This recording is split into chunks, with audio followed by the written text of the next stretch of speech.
ওকে, আসসালামু আলাইকুম। ভালো আছেন সবাই? ওকে, তো আজকে হচ্ছে আমাদের দ্বিতীয় ক্লাস, তাই না? হ্যাঁ, গত ক্লাসে কি আলোচনা করছিলাম? ওয়েব কনসেপ্ট নিয়ে, ওয়েবের বেসিক বিষয়গুলো যেগুলো আসলে জানা দরকার সেগুলো নিয়ে আলোচনা করছিলাম। এই ডোমেইন হোস্টিং কি, এইচটিটিপি কি, ওয়েব একটা রিকোয়েস্ট কিভাবে কাজ করে সেগুলো। তো আজকে আলোচনা করব হচ্ছে এইচটিএমএল নিয়ে। তো এইচটিএমএল এটা একটা অনেক বড় বিষয় আর কি, ওয়েব ডিজাইনিং একটা বড় বিষয়। তো দেখা যায় ওয়েব ডিজাইনিং এটা নিয়েই 3-4টার মতো ক্লাস আছে। কিন্তু আজকে যেহেতু এটা মানে ডিজাইনিংয়ের কোর্স না, এটা ডেভেলপমেন্টের কোর্স।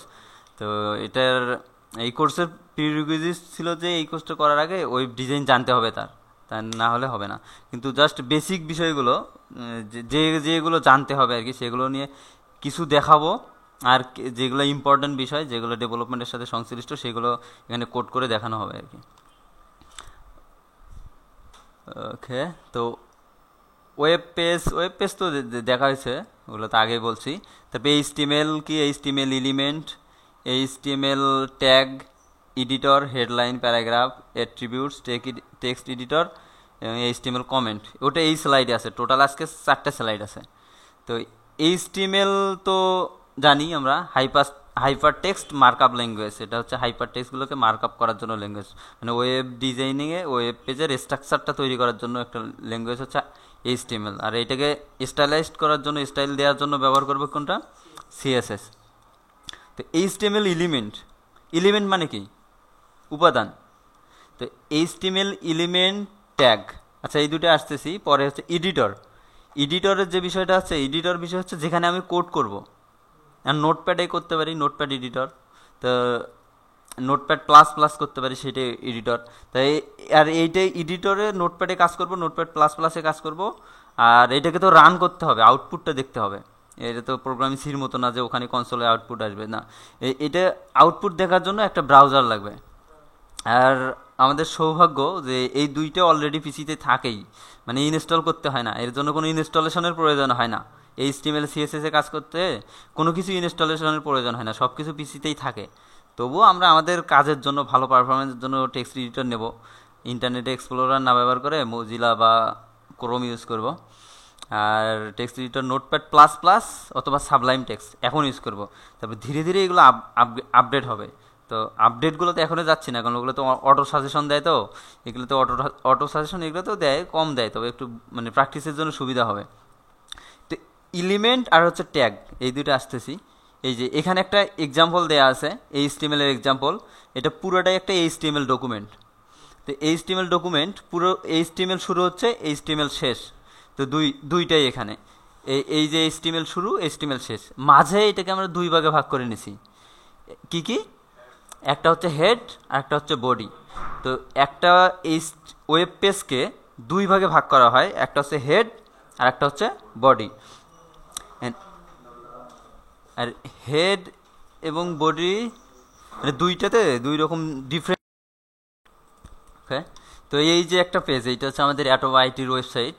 তো একটা পেজে এই যে পুরো পেজটা, যে ডিজাইনটা, ফুল যে ডিজাইনটা আমরা দেখতেছি, এইটা হচ্ছে থাকবে বডির মধ্যে। আর একটা বিষয় আছে, এমনি যদি উপরে লক্ষ্য করে, এই যে ব্রাউজারের ট্যাব, এই যে ট্যাব, এই জায়গাতে একটা টাইটেল দেখা যাচ্ছে না, একটা লেখা যাচ্ছে না, অ্যাটো বা আইটি, তারপর হোম, তারপর আরও আছে, তারপর একটা ছোট্ট ইমেজ দেখা যাচ্ছে।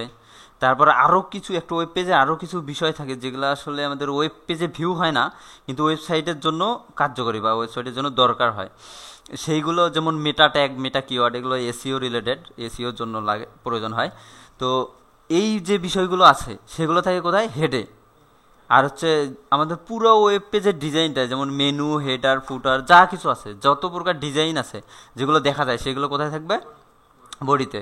তো হেডে থাকবে হচ্ছে টাইটেল, তারপর এই যে ফেভিকন আইকন, তারপর আদার্স যে বিষয়গুলো থাকে এগুলো। আর বডিতে থাকবে ফুল ডিজাইন। ওকে, এই যে দুই ভাগে বিভক্ত করলাম। এখন এলিমেন্টটা হচ্ছে যে আমি একটা ট্যাগ শুরু করলাম, এই যে এইচটিএমএল শুরু করছি না, আর এইচটিএমএল শেষ করছি। তো শুরু থেকে শেষ পর্যন্ত পুরোটা মিলে একটা এলিমেন্ট, পুরোটাই কি? একটা এইচটিএমএল এলিমেন্ট। তারপরে যদি আমি হেডে চলে আসি, হেড শুরু হচ্ছে, হেড শেষ হচ্ছে। তো এই পুরোটা মিলে কি হচ্ছে? একটা হেড এলিমেন্ট। মানে এই যে শুরু হচ্ছে গ্রেটার দ্যান, লেস দ্যান, মাঝে একটা নাম, আবার শেষ হচ্ছে, এটাকে ট্যাগ বলে। ট্যাগ নেক্সটে আসতেছি, এটা দিই। এইটাতে বললেই হয় ট্যাগও এইটা। ট্যাগ ট্যাগ হচ্ছে এইচটিএমএল জানার মানে মূল বিষয়টা হচ্ছে ট্যাগ নিয়ে জানা, মানে ট্যাগ ছাড়া আর কিছুই নেই, আর কিছু এট্রিবিউট আছে। তো ট্যাগটা হচ্ছে কি, এই যে গ্রেটার দ্যান লেস দ্যানের মাঝে একটা ওয়ার্ড থাকবে, এটা হচ্ছে ট্যাগ। যেমন এখানে শুরু হচ্ছে less than HTML greater than, তো এইটা কি একটা এইচটিএমএল ট্যাগ। আর এখানেও এটা নিচের শেষের দিকে যে এইচটিএমএল স্ল্যাশ এইচটিএমএল, এটাও একটা ট্যাগ। তো একটা ট্যাগ কোথা থেকে শুরু হচ্ছে এবং কোথায় যায় শেষ হবে সেইটা বোঝার জন্য হচ্ছে স্ল্যাশ দ্বারা বোঝা যায় ইন্ডিং ট্যাগ, আর যেটা যেটা স্ল্যাশ নাই ওইটা হচ্ছে স্টার্টিং ট্যাগ। তো ট্যাগ দুইটা হচ্ছে, একটা স্টার্টিং ট্যাগ, একটা হচ্ছে ইন্ডিং ট্যাগ। যে আর একটা ট্যাগের যে শুরু থেকে শেষ পর্যন্ত মাঝের যে এলিমেন্টগুলো আছে, মাঝে অনেক কিছু আছে না এইচটিএমএল এর, সবগুলো মিলেই এটা হচ্ছে একটা এলিমেন্ট। তাহলে ট্যাগ কি, ট্যাগ শুধুই নামটা, শুধু এইচটিএমএল, এটা একটা স্টার্টিং ট্যাগ, এইচটিএমএল শেষ হয়ে গেল, এটা হচ্ছে এইচটিএমএল এর এন্ডিং ট্যাগ। আর এইচটিএমএল শুরু থেকে মাঝের ভিতরে হেডার বডি এইচটিএমএল যা কিছু আছে সবগুলো মিলে হচ্ছে একটা এইচটিএমএল এলিমেন্ট। যদি আমি হচ্ছে বডি এলিমেন্ট কি, এই বডির শুরু থেকে শেষ পর্যন্ত এটা হচ্ছে বডি এলিমেন্ট। আর হচ্ছে বডি ট্যাগ কোনটা, এই যে বডি শুরু হচ্ছে এটা স্টার্টিং, বডির স্টার্টিং ট্যাগ, আর বডি শেষ হচ্ছে এটা বডির এন্ডিং ট্যাগ। তো আমাদের এইচটিএমএল জানার প্রধান বিষয়টা হচ্ছে মানে আমি কি জানবো, যেমন আমার প্রোগ্রামিং ল্যাঙ্গুয়েজ জানতে হলে অনেক কিছু জানতে হবে, ভেরিয়েবল জানতে হবে, লুপ জানতে হবে, ক্লাস অবজেক্ট, অনেক কিছু জানতে হবে। তো এইচটিএমএল জানার জন্য অনেক কিছু জানার জন্য দরকার নেই, এইচটিএমএল জানার মূল দরকার হচ্ছে এই ট্যাগ জানা। ট্যাগটা কি করে, এই স্টার শুরু থেকে শেষ করলাম, এর মাঝে এই ট্যাগের একটা ইফেক্ট আছে, প্রত্যেকটা ট্যাগের একটা ইফেক্ট আছে, প্রত্যেকটা ট্যাগ একটা স্পেসিফিক কাজ করে। তো কোন ট্যাগের কি কাজ এইটুকু জানলেই হবে। যেখানে শুরু করব ওখান থেকে কাজ শুরু হবে, যেখানে শেষ করবো ওখানে কাজ শেষ। যদি কোনো কারণে আমি একটা লেখার কালার দিচ্ছি, তো যেখানে ট্যাগ কালারের ট্যাগ শুরু হচ্ছে ওখান থেকে কালার শুরু হবে, যেখানে কালারের ট্যাগ শেষ সেখানে কালার শেষ। তাহলে পুরো এইচটিএমএল বিষয়গুলো এইরকম, জাস্ট শুধু জানতে হবে কোন ট্যাগের কী কাজ। এইরকম কত ট্যাগ জানতে হবে, 40-50টা, অতগুলো জানা লাগবে না, অনেক বেশি হয়ে গেল, অতগুলো লাগবে না ট্যাগ। মানে যেমন এই হেডলাইনে 6টা আছে, তো হেডলাইনে কিন্তু একটা ট্যাগেই বলি, মানে 6টা ট্যাগ এইরকম করলে অনেক, কিন্তু বিষয় হচ্ছে একটাই, বিষয় হেডলাইন একটাই।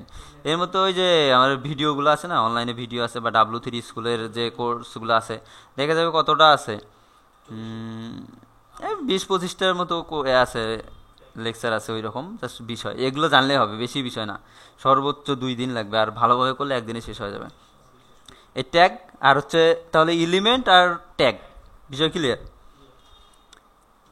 আর নেক্সট আছে টেক্সট এডিটর, এইচটিএমএল এডিটর। এই অনেকগুলো এডিটরের নাম দেওয়া আছে, Notepad plus plus, Sublime Text, Dreamweaver, NetBeans, PSP storm. তো আমরা শুরু করব নোটপ্যাড থেকে বা নোটপ্যাড প্লাস প্লাস থেকে, তারপর সাবলাইম টেক্সট, ড্রিমওয়েভার ইউজ করব না, তারপর নেটবিন অথবা পিএসপি স্টর্ম ইউজ করবো পরে, যখন প্রফেশনাল প্রজেক্ট তৈরি করব তখন। এগুলো অনেক বড় ধরনের সফটওয়্যার, ভারী সফটওয়্যার, আর এগুলো অনেক simple, notepad plus plus, Sublime text, এই দুটোই ইউজ করব। তারপরে হেডলাইন এবং প্যারাগ্রাফ। এই ক্ষেত্রে হেডলাইন কি, যখন আমরা একটা পেজ তৈরি করতেছি তো ওখানে অনেক প্রকার হেডিং থাকে না। আমি যদি এইটাতে যাই, এই যে পেজটাতে যাই, এই যে এখানে এই জায়গায় আসলাম, তো এখানে ব্রাউজ অল আওয়ার কোর্সেসে এইটা কি একটা হেডলাইন, তাই না, এটা হেডলাইন। আর এই নিচে একটু হচ্ছে প্যারাগ্রাফ, এইটাও হেডলাইন। তারপরে এই যে ওয়ার্ডপ্রেস ডেভেলপমেন্ট, ওয়েব ডিজাইন, এইটাও হেডলাইন। কিন্তু হেডলাইনের মধ্যে অনেক ডিফারেন্ট আছে, কিছু হেডলাইনের ফন্ট দেখা যায় অনেক বড় বড়, আবার কিছু হেডলাইন ছোট ছোট, তো অনেক প্রকার হেডলাইন আছে।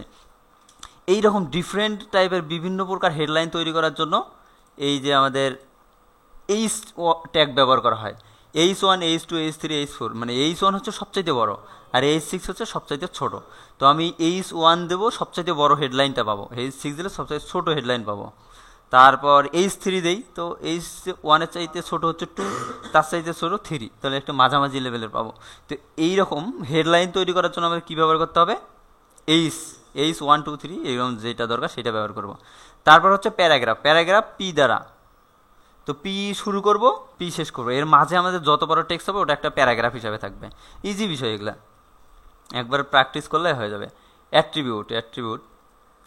অ্যাট্রিবিউটটা একটা ইম্পর্টেন্ট বিষয়। আমরা ট্যাগ দ্বারা কি কাজ করি, একটা স্পেসিফিক কাজ করি, তাই না, একটা ট্যাগের একটা স্পেসিফিক কাজ আছে, ওই কাজটা করি। কিন্তু আমাদের কোনো কারণে প্রয়োজন হচ্ছে যে ট্যাগ যে কাজটা করতেছে, একটা ট্যাগ একটা স্পেসিফিক কাজ করতেছে, কিন্তু আমাদের দরকার হচ্ছে ওই কাজটাকে আরও একটু বৃদ্ধি করব, মানে ওকে আরও একটু বাড়াই দেবো, মানে ওর ফাংশনালিটি বাড়াবো, সেই জন্য ব্যবহার করবো কি অ্যাট্রিবিউট। আচ্ছা, একটা ছোট্ট একটা ওয়েব পেজ তৈরি করি, তাহলে বিষয়টা ক্লিয়ার হবে। এই জায়গায় ওকে, এখান থেকে সেকেন্ড ক্লাস না, এটা একটা পেজ নিলাম এখান থেকে, সেই যে এটা একটা বিষয়, তো যে কোনো পেজ নিলে এটার কিন্তু নাই, এক্সটেনশন কিন্তু দেখা যাচ্ছে না। এখন যদি আমি ডট এইচটিএমএল দিলেও কাজ হবে না। যদি আমি করে দেই, একে রিনেম করি ইন্ডেক্স ডট এইচটিএমএল, এটা কিন্তু ডাইরেক্ট ওয়েব পেজ হয় নাই, কারণ এটা এখনও টেক্সট ডকুমেন্ট আছে। এজন্য কি করব, কন্ট্রোল প্যানেলে গিয়ে এখান থেকে স্মল আইকনে যাই, ফোল্ডার অপশন, ভিউ, এই যে এখানে hide extension for known file type, মানে যেগুলো ফাইল আমার জানা এগুলো এক্সটেনশনগুলো হাইড হয়ে থাকবে, আমরা হাইড না করি, আমরা দেখবো, তো হাইডটা উঠাই দিলাম, তো এখন আর হাইড থাকবে না, এখন দেখা যাবে। এখন কি হবে, এই যে দেখা যাচ্ছে, এখন কি হলো, index dot HTML dot TXT, মানে এইচটিএমএল শুরু করার একটা কমন প্রবলেম এইটা। দেখা যায় যে আমি ইন্ডেক্স ডট এইচটিএমএল দিলাম বা যে কোনো ফাইল নাম ডট এইচটিএমএল দিলাম, কিন্তু আমার ওয়েব ব্রাউজার ওপেন হচ্ছে, ওই কোডে শো করতেছে, আর পেজ শো করে না। কারণ কি, এই যে গোপনে একটা লুকায়িতভাবে ডট টিএক্সটি থাকে। এজন্য কি করতে হবে, ওই যে যে ফোল্ডার অপশনে গিয়ে এক্সটেনশন হাইড করে দিতে হবে, মানে হাইড থেকে শো করতে হবে। এখন আমি রিনেম করে এটাকে, রিনেম করে যদি এইটা উঠাই দেই,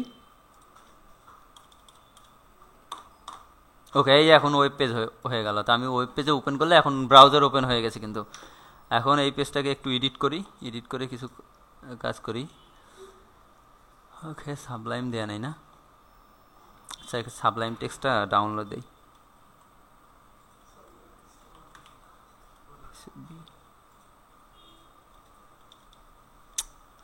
কি হলো,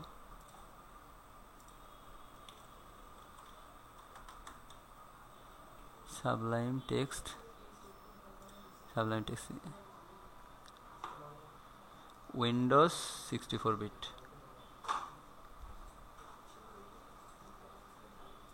যাই হোক, এখানে শুরু করি। এখানে প্রথমে আমাদের কি করে লিখতে হবে, এইচটিএমএল, তাই তো, এইচটিএমএল শুরু, এইচটিএমএল শেষ।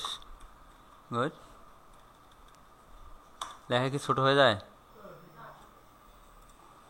তারপর ট্যাব দিলাম, এইসি, এটি হেড, তাই না, হেড শুরু, হেড শেষ। তারপরে শুরু হবে আমার কি, বডি, বডি শুরু, বডি শেষ। আর হেডে একটা কি ছিল, আমাদের একটা টাইটেল ছিল, তাই না, TITLE, টাইটেল পেজ। এইটা লেখার সিস্টেমটা এইভাবে না লিখে আগে ট্যাগ শুরু করলাম, ট্যাগ শেষ করলাম, তারপর মাঝে কাজ করব, তাহলে বিষয়টা মানে স্ট্রাকচার তৈরি হবে, মানে ভুল হওয়ার সম্ভাবনাটা কম থাকে। এখন মানে সবাই যেটা কাজ করে, দেখা যায় যে কবিতা লেখার মতো বা লেখার জন্য প্রথমে হেড এইচটিএমএল শুরু করলাম, তারপরে হেড শুরু করলাম, তারপর টাইটেল, তারপর লেখা, তারপর টাইটেল শেষ, তারপর হেড শেষ, তারপর বডি, বডি শেষ। এইরকম স্টেপ বাই স্টেপ লেখা যাবে না, যে ট্যাগ শুরু করলাম ওই ট্যাগ শেষ করব, তারপরে মাঝে লিখবো। এখানে তো আমার খাতা না যে মাঝে ইন্টার দেওয়া যাবে না, এটা হচ্ছে টেক্সট এডিটর, আমি মাঝে ইন্টার দিয়ে তো স্পেস বাড়াই নিতে পারছি, তো সমস্যা নেই। এইটাতে সুবিধা হবে কি, কোনো ট্যাগ মিসিং হওয়ার সম্ভাবনা থাকবে না। যদি আমি এখান থেকে স্টেপ বাই শুরু করি, আমার যখন আরও ভিতরে 10-20টা ট্যাগ ট্যাগ চলে আসবে, তখন দেখো যে একটা শুরু লেখছি আর শেষ করিনি, পেজ গেল ভাঙ্গে, দেখা যাবে না। ওকে, এইটা পেজটা একটু এখানে রিলোড দেই, এই যে টাইটেলে কিন্তু ওয়েব পেজ চলে আসছে, চলে আসছে না, সাবলাইমটা সেট আপ দিই। এখানে একটা হেডলাইন দেই, H1 দ্বারা হেডলাইন না, সবচাইতে ছোট H1 দ্বারা নাকি, হ্যাঁ H1 হচ্ছে সবচাইতে বড়, H6 হচ্ছে সবচাইতে ছোট। This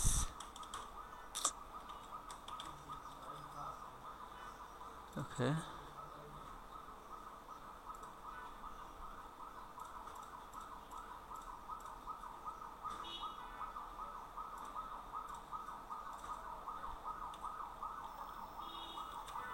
this is headline. এখানে গিয়ে ওয়েব পেজটা রিফ্রেশ দিই, দিস ইজ হেডলাইন।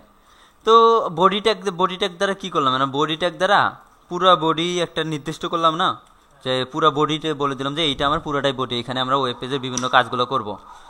এখন আমি চাচ্ছি যে বডির কাজ একটু বাড়াই দেবো, যেমন বডিতে BGCOLR বিজি কালার দিলাম, আর কী কালার দিই, সিলভার দিলাম, SLVR সিলভার। এখন যদি আমি যাই, ব্যাকগ্রাউন্ড কালার চেঞ্জ হয়ে গেছে না, বিজি কালার গ্রিন দিলাম, কালার চেঞ্জ হয়ে গেল। এখন এই জায়গায় আমি কি করলাম, আমার তো এখানে ট্যাগ ছিল, কি বডি ট্যাগ ছিল না, আমাদের বডি ট্যাগ ছিল, কিন্তু আমি চাচ্ছি যে বডির যে সেকশনটা আছে এর কাজ তো বডি নির্ধারণ করে দেয়া, কিন্তু আমি চাচ্ছি এর একটু কাজ একটু বাড়াই দেবো, মানে এর একটা ব্যাকগ্রাউন্ড কালার দিলাম। তো এই যে একটা ট্যাগের স্পেসিফিক কাজ বাড়াই দিলাম বা ফাংশনালিটি বাড়াই দিলাম, তো সেই জন্য কি ব্যবহার করলাম, অ্যাট্রিবিউট। এখন অ্যাট্রিবিউট ব্যবহারের একটা স্ট্রাকচার আছে। তো অ্যাট্রিবিউট ব্যবহারের স্ট্রাকচারটা হচ্ছে, প্রথমে অ্যাট্রিবিউট নেম, তারপরে ইকুয়াল, ডাবল কোটেশনের মাঝে কি হবে, ভ্যালু। তো তো এটা হচ্ছে এরকম, অ্যাট্রিবিউট নেম, তারপরে ইকুয়াল, ডাবল কোটেশনের মাঝে ভ্যালু। এখন অ্যাট্রিবিউট নেম কি, আমার যে অ্যাট্রিবিউট নেম, অনেকগুলো অ্যাট্রিবিউট আছে, অনেক অ্যাট্রিবিউট আছে, সেই অ্যাট্রিবিউটগুলো, অ্যাট্রিবিউটের নেম থাকবে, তারপরে ইকুয়াল, আর ডাবল কোটেশনের মাঝে ভ্যালু, ভ্যালুর মাঝে যে অ্যাট্রিবিউটের যে ভ্যালু। আমি যদি দিলাম সাইজ, দিলাম সাইজ দিয়ে হলো 10 পিক্সেল বা কত পিক্সেল দিলাম, কিন্তু আমি সাইজ দিয়ে গ্রিন দিলাম, তাহলে হবে? আমি ব্যাকগ্রাউন্ড কালার দিয়ে দিলাম হচ্ছে, বিজি কালার দিলাম হচ্ছে 2 পিক্সেল, এটা হলো মানানসই না। যেটা অ্যাট্রিবিউটের জন্য যে ভ্যালু অ্যাপ্লিকেবল ওইটাই দিতে হবে। তো অ্যাট্রিবিউট ব্যবহারের নিয়ম হচ্ছে, আর একটা হচ্ছে অ্যাট্রিবিউটটা কোথায় থাকবে, ট্যাগ, স্টার্টিং ট্যাগে, সবসময় স্টার্টিং ট্যাগে এই যে গ্রেটার লেস দেন দ্বারা শুরু হচ্ছে না, তারপর গ্রেটার দেনের মাঝে, লেস দেন গ্রেটার দেনের মাঝে, এটা ভালো করে খেয়াল রাখতে হবে, লেস দেন গ্রেটার দেনের মাঝে, কিন্তু এই যে আমাদের লেস দেন গ্রেটার দেন শুরু হচ্ছে এর মাঝে, এই যে এখানে আমি অ্যাট্রিবিউট ব্যবহার করলাম। তাহলে অ্যাট্রিবিউটটা কি ক্লিয়ার? ওকে, এই ছিল আমাদের অ্যাট্রিবিউট। এখন যাই, তারপরে এখানে কিছু টেক্সট ফরম্যাটিং এর বিষয় দেওয়া আছে। এখানে বি দ্বারা কি হবে, বোল্ড হবে, এ স্ট্রং দ্বারা স্ট্রং হবে, মানে এইটাও বোল্ড, মানে লেখাটা একটু মোটা হবে, আই দ্বারা ইতালিক, ইএম দ্বারা বাঁকা হবে, তারপরে মার্ক দ্বারা মার্ক হবে, স্মল দ্বারা ছোট হবে, স্মল, তারপরে ডিলেট একটা ওভারলাইন থাকবে, ইনসার্ট হবে, তারপরে সাবস্ক্রিপ্ট, সুপারস্ক্রিপ্ট, এই দুটো ইম্পর্টেন্ট। সাবস্ক্রিপ্ট মানে কি, নিচে নিচে সাবস্ক্রিপ্ট থাকবে, সুপারস্ক্রিপ্ট হচ্ছে উপরে, স্কোয়ার বি স্কোয়ার, এই বিষয়গুলো আনার জন্য সাবস্ক্রিপ্ট সুপারস্ক্রিপ্ট ব্যবহার করা হয়। হ্যাঁ, H2O পানি, এই যে H2O পানির সংকেত, এই বিষয়গুলো লেখার জন্য সাবস্ক্রিপ্ট সুপারস্ক্রিপ্ট ব্যবহার করা হয়। এগুলো নিয়ে ডিটেল যাচ্ছি না, সবাই একটু দেখে নিবে। আর কমেন্ট বিষয়টা হচ্ছে এইরকম, মানে আমাদের কোডে যেটুকু লিখবো সেটাই তো আউটপুটে দেখাবে, তাই না? কিন্তু আউটপুটে তো অবশ্যই যেটা দেখাবে সেটা তো মিনিংফুল বিষয়, যেগুলো দরকার সেগুলোই রাখতে হবে, তাই না? আমরা তো চাইলেই মন মতো কিছু ইচ্ছা মতো লিখে দিতে পারবো না, যা দরকার তাই রাখতে হবে। এখন কোন পার্টটা কি কাজ করতেছে আমি যদি ওখানে বলে রাখতে পারি যে এই জায়গাটুকু এই কাজের জন্য, এই জায়গাটুকু এই কাজের জন্য, আমি বললাম যে start coding for header, start coding for menu bar, এটা তো দেখানোর বিষয় না। যদি বলে স্টার্ট কোডিং ফর হেডার, এটা যদি দেখা যায় হেডারের উপর আবার স্টার্ট কোডিং ফর হেডার, এইটা আবার কি জিনিস, এটা তো দেখা সম্ভব না। কিন্তু আমি চাচ্ছি ওইটা যদি আমি দেই, তাহলে আমার পরবর্তীতে আমার কোডটা দেখতে সুবিধা হবে, আসলে আমি কিভাবে কাজগুলো করছিলাম, কোথা থেকে কোন সেকশনটা স্টার্ট হয়েছিল। তো সেজন্য আমরা কি ব্যবহার করব, কমেন্টের কিভাবে ব্যবহার করতে হয়, প্রথমে হচ্ছে লেস দেন, তারপরে এই যে বিস্ময়বোধক চিহ্ন, তারপরে দুইটা ড্যাশ, আর শেষ হবে কি দুইটা ড্যাশ, তারপর গ্রেটার দেন। তো এর মাঝে আমি যা লিখবো সেইটা কোনো কাজ করবে না, দেখাও যাবে না, শুধু ওটার কমেন্ট হিসেবে থাকবে। এই তো এটা ছিল প্রথম লেকচার, এই একটা লেকচার শেষ, এরকম 4টা লেকচার হবে আজকে। এই বিষয়গুলো তো বোঝা ক্লিয়ার হয়েছে, তাই না? জাস্ট এখন করতে হবে কি, প্র্যাকটিস করতে হবে, বেশি বেশি করে প্র্যাকটিস করতে হবে। এখন 2, তারপর 4,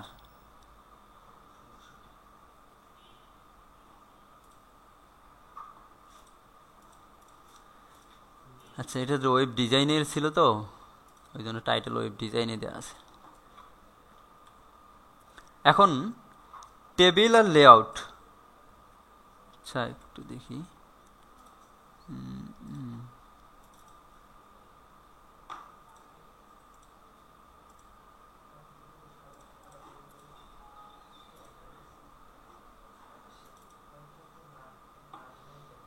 এইটাতে থাকবে হচ্ছে আমাদের ফর্ম। ওকে,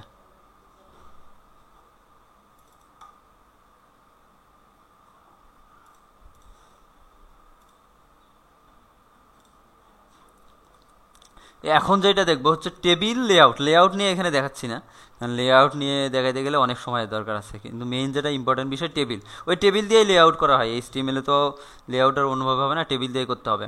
আর আমরা মেইনলি লেআউট করবো হচ্ছে CSS দ্বারা, কারণ টেবিল দিয়ে কোনো লেআউট এখন আর চলে না। টেবিলটা হচ্ছে কি, কোনো কিছুকে টেবুলার ফরম্যাটে দেখানোর জন্য, রো কলাম ওয়াইজ সাজায় দেখার জন্য টেবিল ব্যবহার করা হয়। আর এখানে টেবিলে একটা ছোট্ট একটা এক্সাম্পল দেওয়া আছে।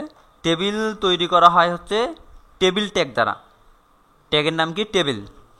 এখন একটা টেবিলে কি কি থাকে? একটা কলাম থাকে অনেকগুলো, বা রো থাকে অনেকগুলো, রো থাকবে। আর একটা রোতে দেখা যায় অনেকগুলো সেল থাকবে, বা টেবিলের ডাটা থাকবে, যেগুলোকে সেল বলে। এখন এইখানে টেবিল যেটা হয়, এখানে রোগুলোকে স্পেসিফিক করতে হয় না। যতটা টেবিল সেল দেবো বা যতটা ডাটা দেবো ততটা পাশাপাশি থাকবে। আর আমাদের মেইন যেটা নিতে হবে, মানে কলামগুলোকে স্পেসিফিক করতে হয় না, রোগুলোকে স্পেসিফিক করতে হবে। এখন আমার টেবিলে কতগুলো রো থাকে, আমরা জাস্ট একটার পরে একটা অ্যাড করে দেবো, তাহলে কি হবে? টেবিলটা তৈরি হয়ে যাবে। তো এখানে প্রথমে TH আছে একটা উপরে, এখানে TH দ্বারা বোঝাচ্ছে টেবিল হেডলাইন। তো একটা টেবিল থাকলে টেবিলে হেডলাইন থাকতে পারে, তো সেই জন্য TH ব্যবহার করা হয়। তো এইটার কোডটুকু করি, একটু ইম্পর্টেন্ট তো টেবিলটা। ওকে, এখানে একটা টেবিল তৈরি করি। টেবিল তৈরি করতে হয় কি দ্বারা? টেবিল ট্যাগ দ্বারা। দিচ্ছে টেবিল শুরু, টেবিল শেষ। ওকে, আমাদের টেবিল তৈরি হয়ে গেছে, তাই তো? কিন্তু টেবিলে কিছুই নেই, কিছুই নেই। টেবিলে কিছু রাখছি? রাখি নেই, থাকবে কীভাবে? এখন আমি টেবিলে কি করব? রো অ্যাড করব। TR মানে কি? Table row /TR। একটা রোতে কিছু তো টেবিল সেল থাকবে, সেটা হচ্ছে TD, মানে টেবিলের ডাটা।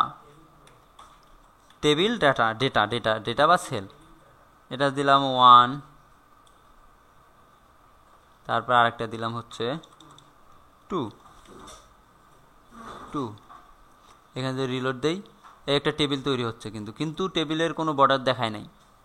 আর কালারটা একটু চেঞ্জ করে দিই, সিলভার দিই, এটা ভালো হবে। টেবিলের বর্ডার শো করতেছে না, কারণ টেবিলে বর্ডার দেওয়া হয় নাই। এখানে আমি একটু বর্ডার দিয়ে দেই, বর্ডার 2 পিক্সেল দিলাম। যাই হোক, বর্ডার দেখা যাচ্ছে, টেবিল হচ্ছে, কারণ এটাতে একটাই রো দিছে। আমি আর একটা রো দিই, এখানে দিলাম 3 4,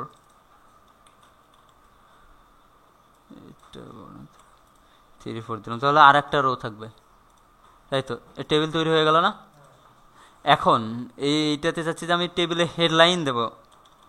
হেডলাইন আছে কি টেবিলের? এইটাতে হেডলাইন আমরা দেই নেই। টেবিল রোর মাঝে দিতে পারি TR, কারণ টেবিল হেডলাইন ওটাও তো একটা রো, তাই না? TH দ্বারা কি হবে? Table headline.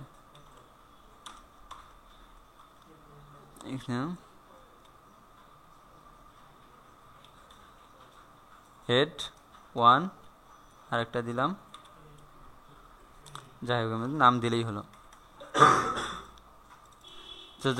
একটা টেবিল তৈরি হয়ে গেল। কিন্তু এখানে কিন্তু ভ্যালু যে টেক্সটগুলো আছে, টেক্সটের মধ্যে পার্থক্য আছে না? হেডলাইনের লেখাটা একটু বোল্ড দেখা যাচ্ছে, আবার এমনিতে টেবিল ডেটাটা কেমন দেখা যাচ্ছে? জাস্ট শুধু এমনি নর্মাল টেক্সটের মতো দেখা যাচ্ছে, আর হেডলাইনটা বোল্ড আছে। তো এই হচ্ছে আমাদের টেবিল। আর টেবিলটাকে ব্যবহার করে আরও অনেক কিছু কাজ করা যায়। সেল স্পেসিং, সেল প্যাডিং, তারপরে রো স্প্যান, কল স্প্যান। যদি আমাদের প্রয়োজন হয় যে আমি 2টা রোকে একটা বানাই দেবো, অনেক সময় করতে হয় না, যে 2টা রো মিলে একটা হবে, বা 2টা কলাম মিলে একটা হবে, এই যে মার্জ করে দেওয়া। যেমন এই টেবিলটা হলো, টেবিলটাতে যাই, এখানে যে 4 3 আর 4, আমি চাচ্ছি যে 2টা মিলে একটা হবে, একটা হবে। তো এইটা বিষয়টা করা যায়, জাস্ট একটু দেখাই দিই। আসলে এইটা তো এখানকার বিষয় না, এটা শিখতে হবে। অল স্প্যান 2, তাহলে যেহেতু একটাই দুইটা কলাম নেবে, তাহলে আর একটা উঠাই দিই। তো এই একাই দুইটা কলাম নিছে, তাই না? একাই দুইটা কলামের জায়গা নিয়ে নিছে। তো এই পাশে রো স্প্যান রো বরাবর যেভাবে নেওয়া যায় নেওয়া যাবে। তো এইটাই হচ্ছে টেবিল। টেবিলটা প্রয়োজন হবে যখন এর জন্য আর কি, যখন আমরা এই যে পিএসপিতে ফর্ম নিয়ে কাজ করবো না, জাস্ট ফর্মটা তৈরি করার জন্য দেখা যায় এলোমেলো থাকবে, একটা সাজানোভাবে গোছাই নেওয়ার জন্য টেবিল ব্যবহার করব। এমনিতে সিএসএস ব্যবহার করে করা যায়, লেআউট তৈরি করে, আপাতত টেবিল ব্যবহার করবো ইজি করার জন্য। তো এই টেবিল ক্লিয়ার?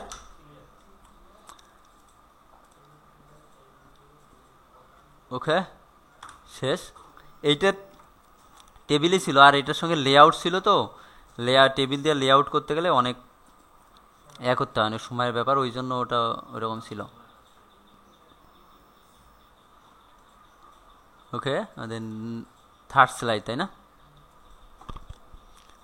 Web design. এই যে এইখানে কয়েকটা বিষয় আছে ইম্পর্টেন্ট, সেটা হচ্ছে নাম্বার 1 হচ্ছে আই ফ্রেম।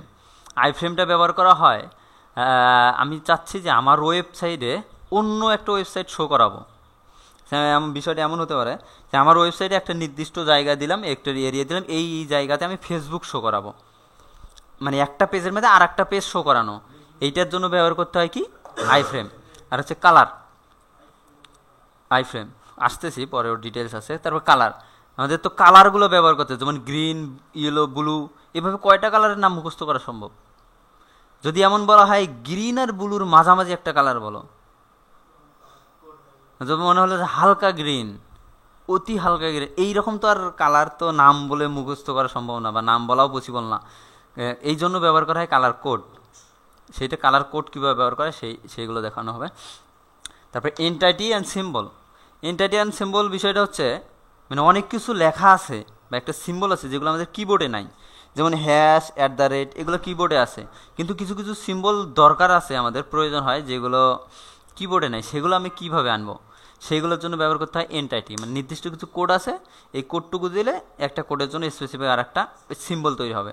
যেমন একটা কপিরাইট আছে না, যেমন সি দ্বারা কপিরাইট, এইটা তো কিবোর্ডে আছে, কিবোর্ডে নেই, কিন্তু এটা তো একটা লিখতে হবে তোমাকে ওয়েবসাইটে, কীভাবে লিখবো? এটার জন্য এই এন্টাইটি ব্যবহার করব। তারপরে এই হার্ট থাকে, হার্ট লাভ, তো এইটা। তারপরে দেখা যায় যে আরও অনেক কিছু আছে আর কি, নেক্সটে দেখতেছি, সেগুলোর জন্য ব্যবহার করবো হচ্ছে এন্টাইটি বা সিম্বল। তারপরে অডিও ভিডিও, আমাদের ওয়েব পেজে কীভাবে অডিও অ্যাড করব, কীভাবে ভিডিও অ্যাড করব, ভিডিওগুলো কীভাবে প্লে করব, পজ করব, এই বিষয়গুলো ওইটাতে থাকতেছে। ওকে, এই যে আই ফ্রেমের বিষয়টা, প্রথম হচ্ছে I frame SRC equal URL মধ্যে যা দেবো ওই আমার ওয়েব পেজে সেইটা শো করাবে। এখানে যদি আমি http://www.facebook.com দিই, তো এই আই ফ্রেমের জন্য একটা এরিয়া নিয়ে নেবে, এই এরিয়ার মাঝে কী হবে, ফেসবুকের ওয়েবসাইটটা শো করাবে। আমি ওখানে ফেসবুকে লগ ইন করতে পারবো, ওখানে দেখাতে পারবো, ফেসবুকেই চলবে, জাস্ট আমার এই ফ্রেমের মাঝে চললো আর কি। ছোটো স্ক্রিন বা হোয়াইট দিলে বড় স্ক্রিন হবে আমাদের, বড় ওইটা দেখলে হবে, একবার দেখলে পাবো।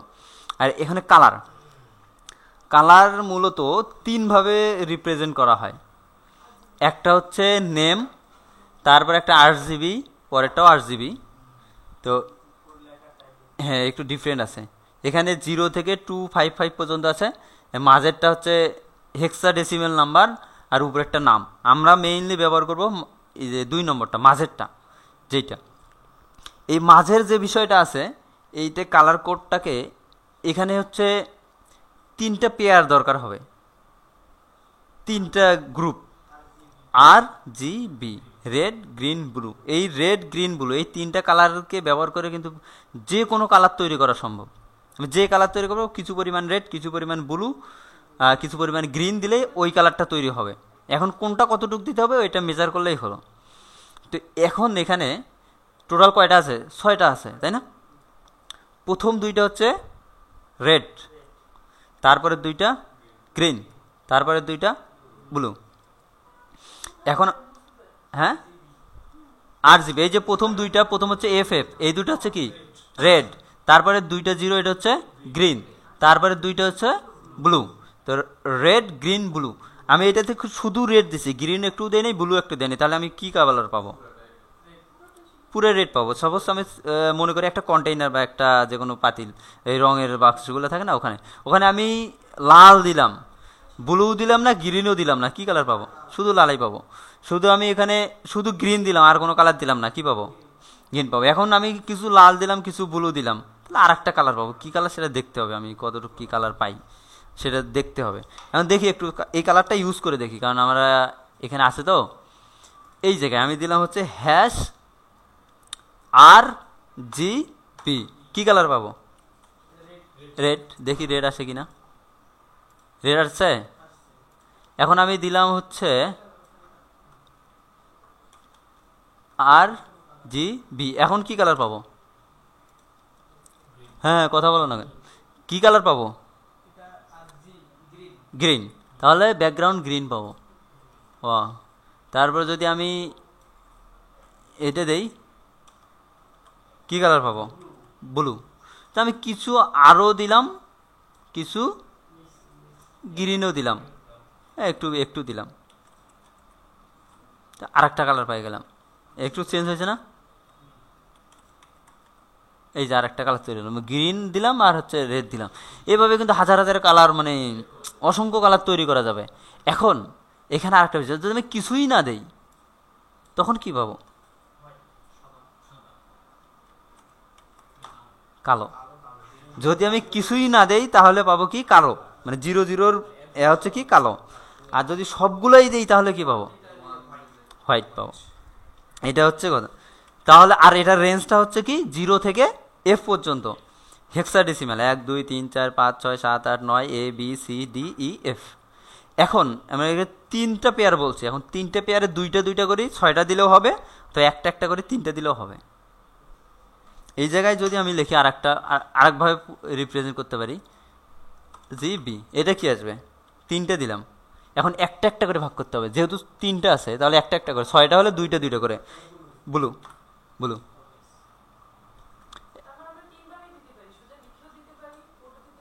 হ্যাঁ, কোডও দিতে পারি, কোড দুইভাবে দিতে পারি, অথবা আর একটা পদ্ধতি আছে যেটা দেখলাম, এই যে RGB, এই RGB এখানে রেড গ্রিন ব্লু, এভাবেও দিতে পারি।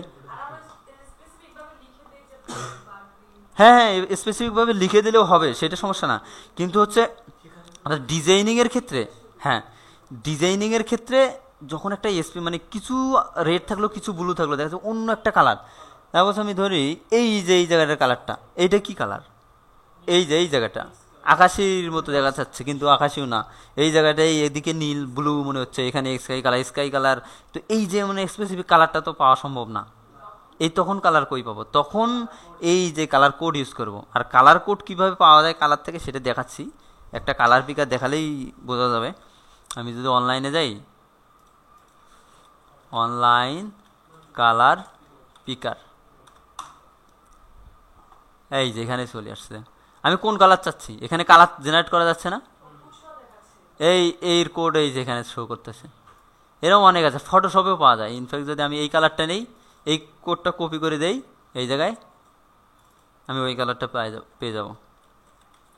এখন যাই, ওই কালারটা পাইছি, এই কালারটা, যে কোনো কালার, যে কালার চাই, যে কালার দরকার, এই কালারটা দরকার, কোড কপি করব, এখানে নিয়ে যাই দিয়ে দেবো, বাস আমার কালার হয়ে গেছে।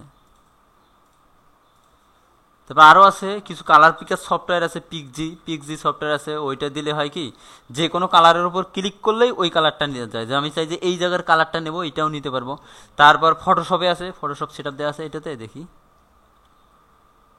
আচ্ছা, ফটোশপ দেওয়া নাই তো। ফটোশপে যে কালার সিলেক্ট করা যায় না, কালার সিলেক্ট করা যায়, ওই কালার পিকচার সাইডে কিন্তু কালার কোডটা দেখা যায়। একটু লক্ষ্য করলে হবে, ডান সাইডের নিচে ওখানে কালার কোডটা চলে আসে ফটোশপে। তো এই ফটোশপ ইনস্টল করলে একদিন দেখাই দেবো, সে সমস্যা না। না, ফটোশপে করতে হবে, কারণ হচ্ছে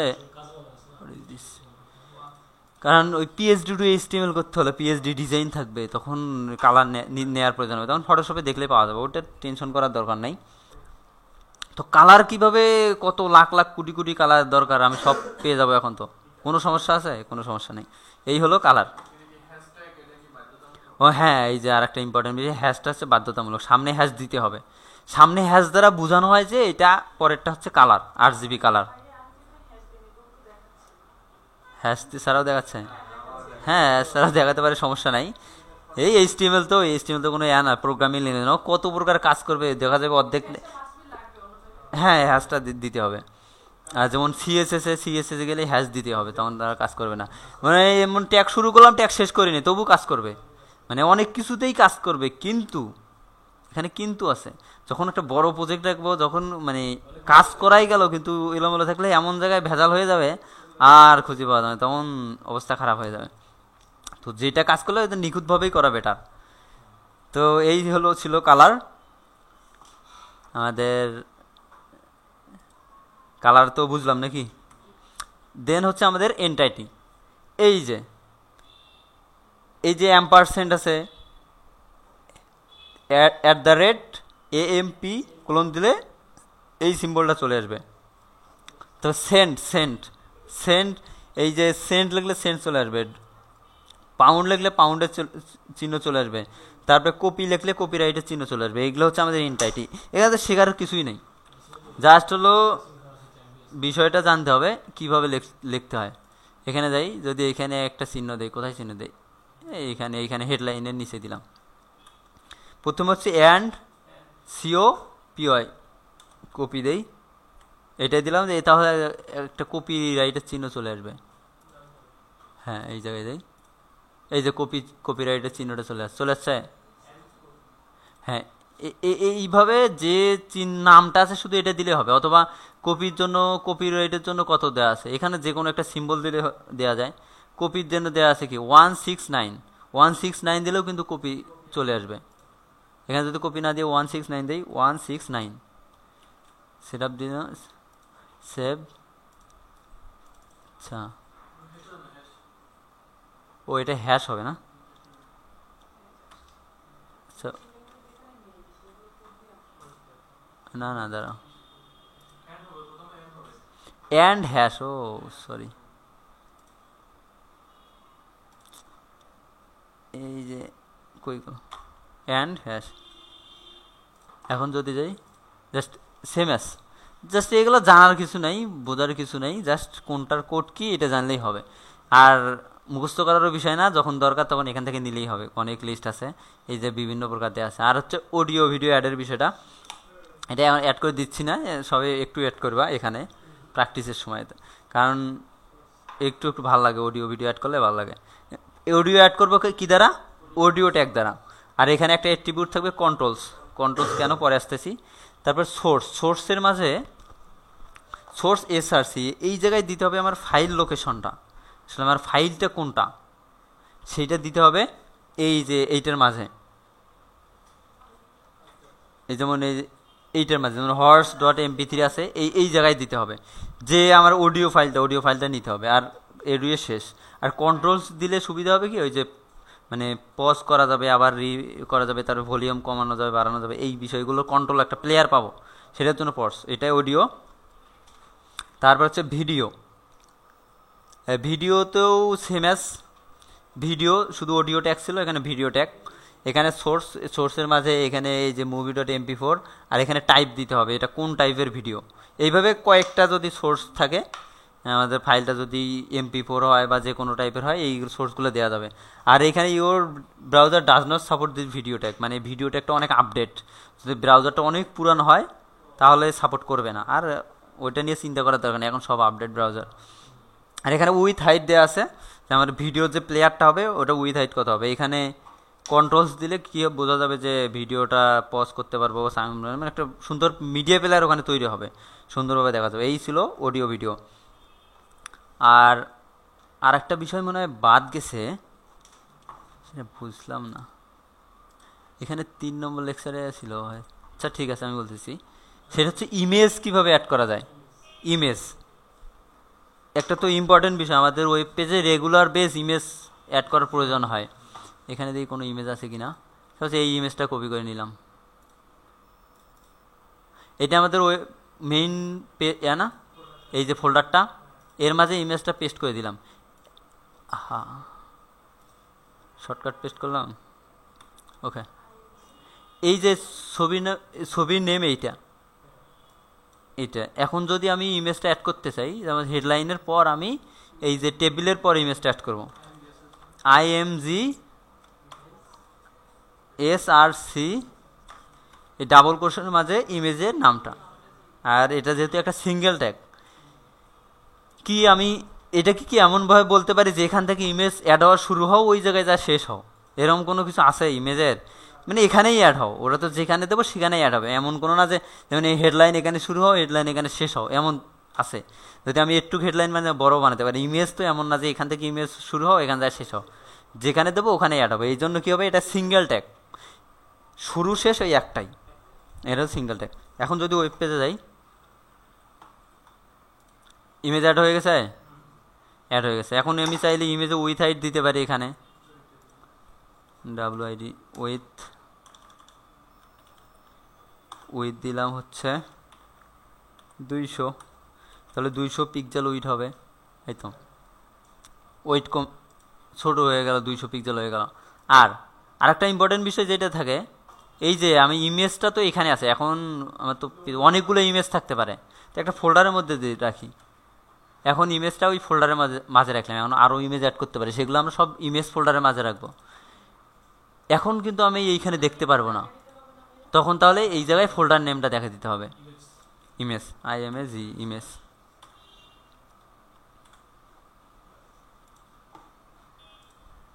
ওকে, তাহলে এখন দেখা যাচ্ছে। তো এই বেসিক বিষয়গুলো, মানে এগুলো ছিল HTML বেসিক বিষয়। এরপরে আসতেছে একটা বিষয়, সেটা হচ্ছে ফর্ম, তো ওইটা নিয়ে একটু দেখাবো পরে। তো এই বিষয়গুলো ক্লিয়ার, তো কোনো কিছু বুঝতে সমস্যা আর করতে পারো। এর রিসোর্স দেখার জন্য W3 স্কুল আছে, W3 স্কুল HTML, এখান থেকে HTMLগুলো আছে, এগুলো দেখলেও হবে। তারপরে আমার ইউটিউবে ভিডিও করা আছে, হোয়াট ইজ রং, ইউটিউব কি বন্ধ করা আছে নাকি?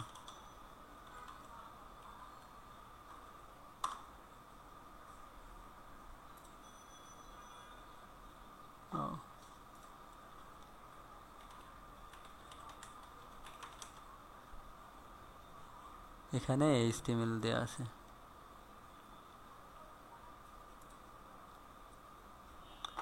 এখানে হচ্ছে HTML এই তো এই যে বিষয়গুলো যেগুলো বললাম ওগুলাই কিন্তু, এই যে about HTML, tag element, headline, paragraph, text formatting, font, link.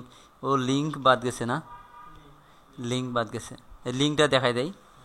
Link বেশি কিছু না, লিঙ্ক দিতে হবে হচ্ছে এ ট্যাগ দ্বারা, এটা না, এটা ডাবল ট্যাগ, এ শুরু করলাম, এই যে এর মাঝে যে লেখা লিখবো এটা হচ্ছে লিঙ্ক হবে, LINK লিঙ্ক, মানে লিঙ্ক, এখানে লেখাটা শো করবে। আর এখানে href হাইপার রেফারেন্স, এর মাঝে আমি যারে দেখাই দেবো লিঙ্কে সেটা যাবে, http://www.facebook.com। এখন যদি যাই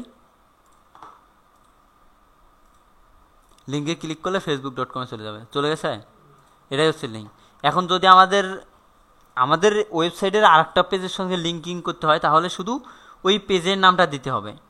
আর যদি এটা অন্য কোনো বাইরের ওয়েবসাইট হয়, আমার ওয়েবসাইটের বাইরের জিনিস হয়, তাহলে অবশ্যই কিন্তু http:// এটা দিতে হবে, তাছাড়া আসবে না। এগুলো আছে, এখান থেকে একবার বাসায় গিয়ে দেখে নিলে হবে। তবে এনটাইটি, অ্যাড ইমেজ, লিস্ট একটা ছিল, এগুলো বাসায় নিয়ে দেখি না আর কি, আনঅর্ডার লিস্ট। তার ভিডিও অডিও কীভাবে অ্যাড করে, লেআউট, অ্যানিমেশন, এই বিষয়গুলো দেওয়া আছে, এখান থেকে দেখলেও হবে। আর হচ্ছে W3 স্কুল আছে, W3 স্কুল থেকে দেখলেও হবে। এইখান থেকে বেসিক বিষয়গুলো ক্লিয়ার করে নিতে হবে, এই বিষয়গুলো কোনো সমস্যা থাকলে। এখন শুরু করবো হচ্ছে ফর্ম, HTML ফর্ম।